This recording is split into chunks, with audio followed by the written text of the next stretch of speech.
Hello everyone and welcome to Cooking Live. I'm Chef Patrice and I'm going to make you a better cook. Now it's been a while since we haven't done any cooking classes. The reason for that, of course, is I was traveling around the world. I went to Japan, I went to Alaska, I went to France, and I brought some good new ideas and I'd like to share with you.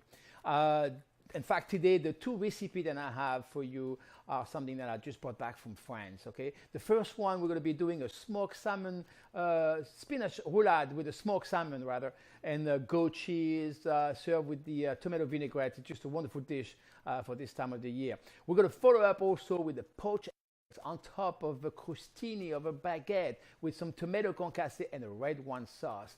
The contrast of texture and flavor or layers in this dish is amazing. You're all going to love it, of course. All right.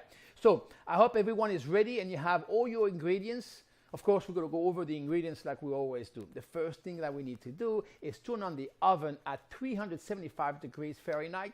So I'm going to do mine, of course. So let's bring that to the screen right now. And then what we have, it's a half a pound of baby spinach, clean of course, 4 whole eggs, a little bit of nutmeg, salt, and pepper. What you could do, you could use a box grater if you have one, or maybe just a simple grater like that. And you can take your egg and then you can just go, and grate it. Oops, maybe you do it the right side. That'll be perfect. There you go, perfect right there. Hey, and then just grate it quickly. You can see going to that. And that's already not fine enough, but it's already gets you almost there. Excuse me. Look at this. Now you take your knife and you just go back in it and you just, chop it up a little bit more to make it nice and consistent. That looks pretty good. I'm going to put it back into my ramen can in there. There we go. There you go. So I've got my blender here. Put the spinach. There we go. A little bit of salt. Even though we put some salt in the water, it's not enough to salt completely the batter here. So we're going to take a little bit of salt, a little bit of black pepper, and one thing I'm going to add also, which I like to do on the spinach, it's a little bit of nutmeg.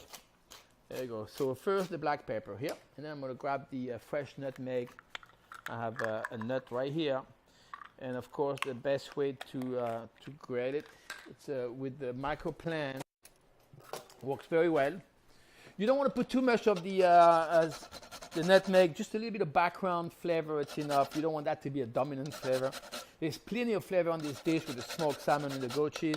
I think that's plenty right here. I'm going to stop right here and put it back in the box. Okay, very good. We don't have too much goat cheese, not because I want to be cheap, but it's the proportion between the ratio between everything that makes this thing nice, and a little bit of goat cheese is good. So what I want you to do is put some pieces of goat cheese like that and start spreading without breaking the spinach. It's not very easy if your goat cheese is not soft enough. If your goat cheese is not soft enough, just stir a little bit more. This way it gets softer, okay? So I think mine should be on the edge here, but that should be okay. But you use the parchment paper to roll it and make sure you keep it nice and tight. We don't want any holes in the middle. Look at that. As you roll it like that, you got your, there we go, your parchment paper comes off.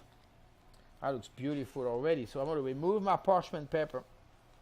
Okay.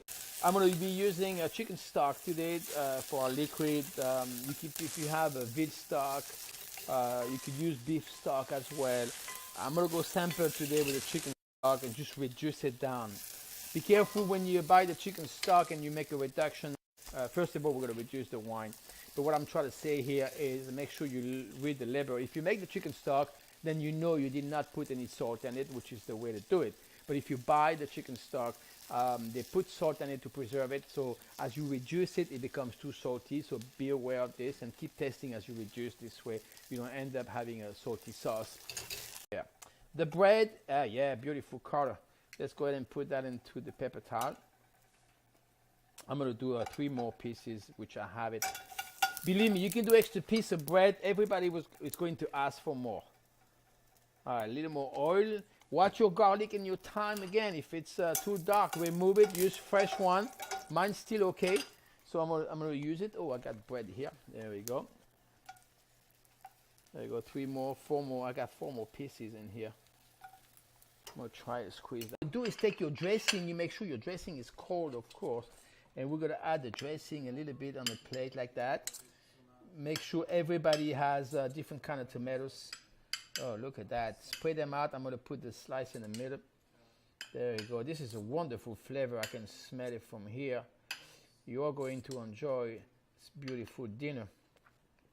There you go. Perfect right there. Okay, that's enough dressing. You can always serve a little bit of dressing on the side if you like to. Okay, let's go ahead and cut the roulade in here about 1/4 of an inch thick. Should be good. Oh yeah, look at this roulade. It's perfect. Clean your knife between cut. It gives you a much better cut, clean cut. You always want to clean, you know, and dry your knife like this. Again, about 1/4 of an inch. And then place it right on top of the tomatoes. Looks very good. There we go. My tomato concassé, I just warm it up so it's good. Make sure you got some, oh, I left a bunch of spring of thyme. Make sure that you don't put all the olives in one plate and not the other. That would be very bad. And I realize also that I left the bay leaf, which I'm removing it. See, good. All right, perfect. We got a little bit more in there. Make it flat because you know you need to make sure you're gonna be able to put the egg right on top of it. And the little concassé going all over the place on the plate is not a bad thing. So even if it goes out, it's okay. All right, very nice. Let's go back and grab the egg. They should be warm. I don't want to overcook them, of course. There we go. Oh, beautiful, nice and hot. All right. I'm going to show you something also. Let me go back to my station over there. My curling earlier today. And look at that. This is beautiful. All right, very nice. So I hope you enjoyed this class. Now, what about next week? Next week, of course, I want you to join us for another class, a cooking class on Cooking Live. And what we're going to be doing next week also, we're going to be doing a carpaccio of beef, a beef carpaccio, nice with the, that's the fish. We're going to do a fish. Okay, there we go. We're going to do a carpaccio.